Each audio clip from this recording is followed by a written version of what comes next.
₱2 million regalo ni Ivana Alawi sa kanyang ina noong Mother's Day.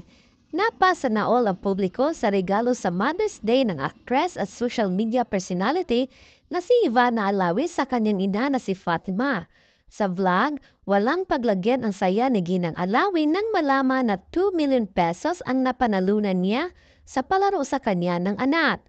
Bago nakuha ang 2 million, hinamon muna ni Ivana ang ina na mamingwit ng mga isda.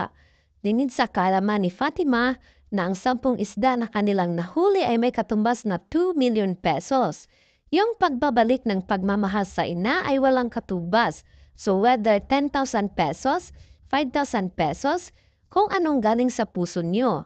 Pero syempre kasi si mama nandoon siya noong walang-wala ako, noong hindi ako nakukuha sa pag-aartista, tugon ni Ivana. Sa mga nanay dyan, basta itinanin niyo ng maganda, ay maganda rin ang ani. Wika naman ni Ginang Alawi. Nakatanggap rin si Fatima ng regalo mula sa 3 pa niyang anak na sina Mona, Hashim at Amera.